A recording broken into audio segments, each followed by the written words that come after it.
Two young, star-crossed lovers on an adventure across multiple states, fighting the system like a couple of 1930s Robin Hoods, poetic anti-heroes trapped in a cruel world out to get them. Who am I describing? I don't know, but it sure as shit ain't Bonnie and Clyde. They were selfish, reckless, serial armed robbers and murderers. And I'm glad they're dead. But because they were young and they took pictures with guns and they died dramatically, American pop culture decided to turn them into a tragic romance. And that pisses me off. I'm King Trout, and I'm literally him. He is literally me. Today we're putting the focus back on the people who Bonnie and Clyde destroyed. The law officers, the store clerks, the fathers, sons, husbands, and brothers who just so happen to be standing in these assholes' way. This is the real story of Bonnie and Clyde. Two scumbag, small-time criminals whose names aren't worth the paper they're written on in history books. Clyde Chestnut Barrow wasn't a poetic outlaw created by some injustice in the system. No, by age 17, he was already a thief with a retarded middle name.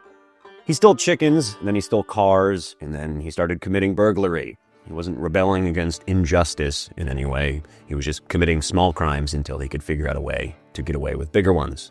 In 1930, he was sent to Eastham Prison Farm in Texas for stealing a car. Prison didn't make him a criminal, but it did teach him how to be much more violent. Eastham was brutal. Inmates were beaten and worked like slaves, and Clyde was repeatedly raped by another inmate while there. He solved this problem by beating the man to death with a pipe. Not saying that two wrongs makes a right, but three lefts do.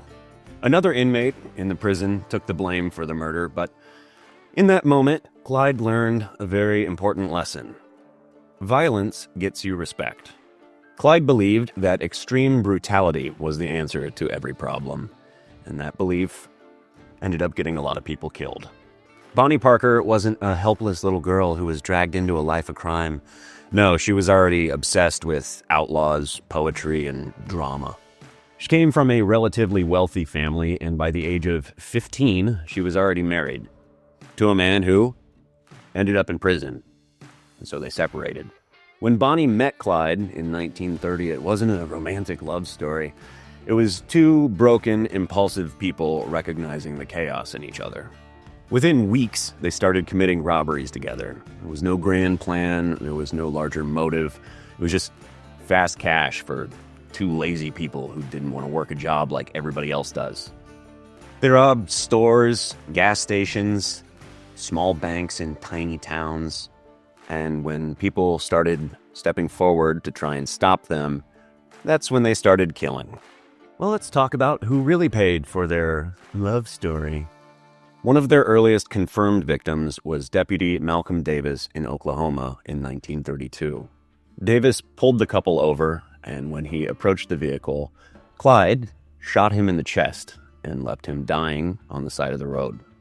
Deputy Davis had a family who depended on him, whom he never returned to, and Bonnie and Clyde simply drove away as they left him for dead. Deputy Sheriff Eugene C. Moore spotted their vehicle in Missouri in 1933. He followed them into an abandoned building where Clyde was hiding in the shadows, waiting in ambush. Clyde shot him from behind, killing him. Another family destroyed, another town mourning a man who was just doing his job.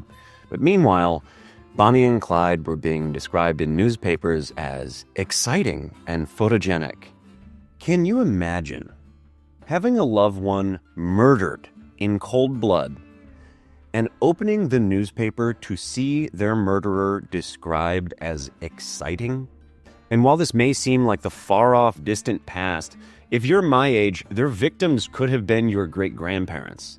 Officer Harry McGinnis, in 1934, was just 23 years old. He just started the job. He still lived at home with his mother. And on January 6th, 1934, Bonnie and Clyde ambushed him, shot him repeatedly, killing him. His mother received his body. Bonnie and Clyde received more fame. And let's clear something up. Bonnie and Clyde were not Robin Hood-esque characters. They weren't stealing from the rich and giving to the needy. They didn't redistribute any of the money that they stole and give it to struggling families or help small communities. No, they kept it all for themselves. And they weren't robbing, big corporations or federal banks. They were robbing small, locally owned businesses, gas stations, corner stores, tiny town banks that supported local farmers. And this was during the Great Depression. These people were struggling, and Bonnie and Clyde ripped the last few dollars out of their hands. In April of 1934, Bonnie and Clyde encountered two young patrolmen, Edward Wheeler and H.D. Murphy. These weren't hardened veterans, they were two young men whose careers were just starting. Bonnie is believed to have fired the first shot this time. There was no shootout.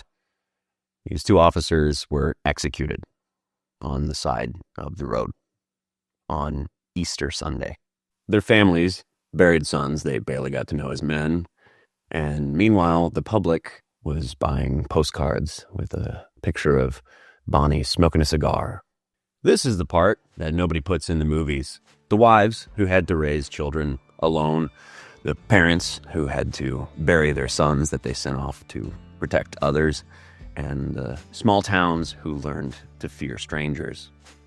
These weren't faceless police robots. These were church members, baseball coaches, fathers to newborn children, sons, brothers, best friends. All vanished because two pieces of shit wanted some gas money and got a kick when their name was in the newspaper. There was no poetry in what they did. These were two monsters, and I don't give a fuck about their relationship status. On May 23rd, 1934, in Louisiana, Bonnie and Clyde were finally trapped. A posse led by Texas Ranger Frank Hamer waited in the bushes, and when their car approached, the ambush began. Over 100 bullets were fired in seconds. Torn metal, broken glass, and silence. There was no dramatic final kiss. There was no romantic speech. There was no redemption, just the violent end to two monsters who lived violently. The newspapers called it tragic. I would call it justice. Editor's note, I realized while editing this video, I forgot to mention that the intention of this ambush was to kill Bonnie and Clyde. They weren't going to arrest them. One of the officers involved found out this was the intention and actually left because he believed everyone had the right to a fair trial, due process of law and all that. Hamer just really wanted them to stop murdering people.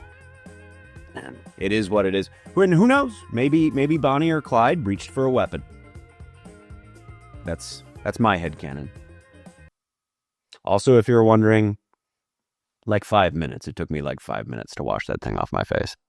I will let you know that I made a companion video to this one wherein I discuss the firearms used by law enforcement involved, as well as by Bonnie and Clyde. It is available only on pepperbox.tv.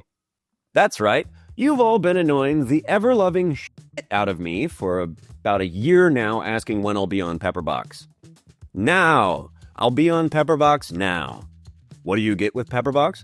Well, there will be no ads in any of my videos, there will be no censorship in any of my videos, and about once a month I'll be putting out an exclusive piece of content that you'll only get on Pepperbox. So hop on over to pepperbox.tv if you want to hear me say some naughty words and shoot some guns. What's the word I'm looking for? I'm not a gun tuber. Go watch them if you want to learn something. Stuka inbound. Bonnie and Clyde don't deserve love songs and movies about them. They deserve to be footnotes. They were two small-time pissant criminals that the media hyped up. They knocked over small-town rural gas stations to steal just enough money to drive to the next one.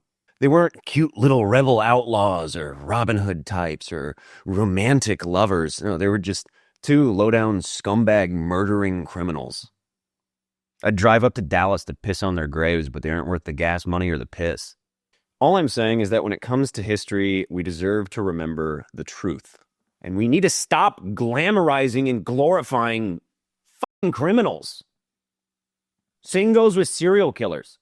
Cut that shit out. The only reason I made this video is because I got in a fight with some fat cat lady on Instagram who posted some bullshit thing about what a romantic love story Bonnie and Clyde were. No, fuck you. These were evil, heinous murderers. Fuck you, fuck Bonnie and Clyde. Anyway, as always, I've been King Trout. I'll see you when I see you. Love you. Bye.